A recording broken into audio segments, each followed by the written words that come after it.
সেনাবাহিনীর সহযোগিতায় বাঁশের ভেলা ও নৌকায় করে সাজেক ছাড়ছেন আটকে পড়া পর্যটকরা। এরই মধ্যে ১৫০ জন পর্যটককে খাগড়াছড়িতে পৌঁছানো হয়েছে। বাকিদের আজ থেকে পর্যায়ক্রমে ফেরানো হবে। টানা বৃষ্টি ও উজান থেকে নেমে আসা পাহাড়ি ঢলে বাঘাইছড়ির নিচু এলাকা প্লাবিত হয়েছে। বাঘাইহাট ও মাচালং সড়ক ডুবে যাওয়ায় সাজেকে আটকা পড়েন ৬০০রও বেশি পর্যটক। গত ৩ দিন ধরে পর্যটকদের জন্য রিসোর্ট ও কটেজ ভাড়া ফ্রি করে দেওয়া হয়েছে।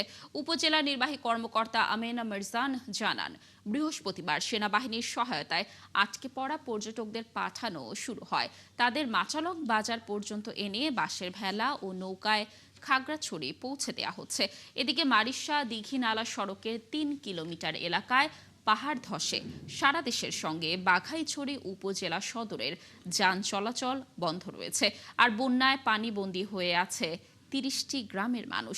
৪৬টি আশ্রয় কেন্দ্রে ৩,৫০০ মানুষকে আশ্রয় দেওয়া হয়েছে। দর্শক, বাঘাইছড়ির বন্যা এবং সাজেকে আটকে পড়া পর্যটকদের খবর জানাতে যুক্ত হচ্ছেন আমাদের সহকর্মী ওমর ফারুক সুমন। সুমন, বন্যা কবলিত এলাকার সর্বশেষ কি তথ্য রয়েছে জানবো আপনার কাছে, এবং পর্যটকদের যেহেতু উদ্ধার করে নিয়ে আসা হচ্ছে, কতজন পর্যটককে ইতোমধ্যে উদ্ধার করা হয়েছে, প্রশাসন কি বলছে এই বিষয় নিয়ে জানাবেন বিস্তারিত। জি লাবণী, আপনি যেমনটি বলছিলেন, রাঙামাটির বাঘাইছড়ি উপজেলায় টানা ৪ দিনের ভারী বৃষ্টিপাত এবং উজান থেকে নেমে আসা পাহাড়ি ঢলের ফলে আপনার বাঘাইছড়ি উপজেলার যে নিম্ন অঞ্চল সেগুলো প্রত্যেকটি এলাকায় আপনার প্লাবিত হয়েছে। সেছাড়া আপনার মারিশা দিঘিনালা সড়কের যে ৩ কিলোমিটার এলাকার যে সড়ক ধসে গিয়ে সারা দেশের সাথে যান চলাচল বন্ধ রয়েছে, সেই সড়কটি মেরামতের উদ্যোগ এখন পর্যন্ত নেওয়া হয়নি।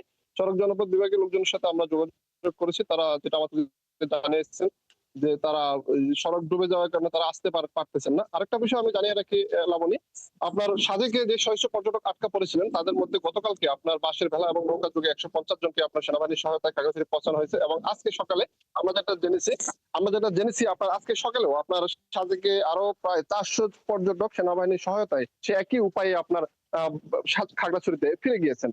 তো এই হলো বাঘাইছড়ির খবর। আর আরেকটা বিষয় আমি জানিয়ে রাখি লাবণী, যে বাঘাইছড়ি উপজেলার যে নিচু অঞ্চলগুলো যে প্লাবিত হয়েছে সেখানে ৩০টি গ্রামের মানুষ পানিবন্দী রয়েছে।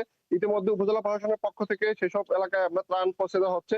কিছুক্ষণ আগে আমরা জেনেছি রাঙামাটি জেলা বিএনপির যিনি সভাপতি দীপু তালুকদার দীপু, তার নেতৃত্বে আপনার বিএনপির একটি টিম বাঘাইছড়ি বন্যা কবলিত এলাকা পরিদর্শন করতেছেন এবং যে বাঘাইছড়ি উপজেলার মারিশা ইউনিয়নের যে তুলাবান যে আশ্রয় কেন্দ্র সেখানে তারা ত্রাণ বিতরণ করছেন।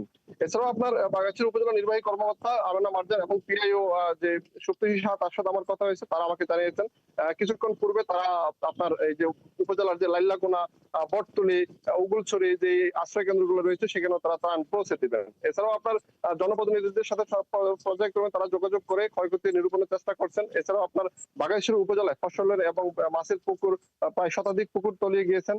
তো এই সব মিলিয়ে বাঘাইছড়ি উপজেলায় আপনার বন্যায় দুর্বিষহ দুর্বিষহ অবস্থা তৈরি হয়েছে লাবণ। ধন্যবাদ সুমন, যুক্ত থাকার জন্য। নিশ্চয়ই আমরা উদ্ধার কার্যক্রমের আরো তথ্য পরবর্তী সংবাদ সঞ্চয়গুলোতে আপনার মাধ্যমে দর্শকদেরকে জানানোর চেষ্টা করব।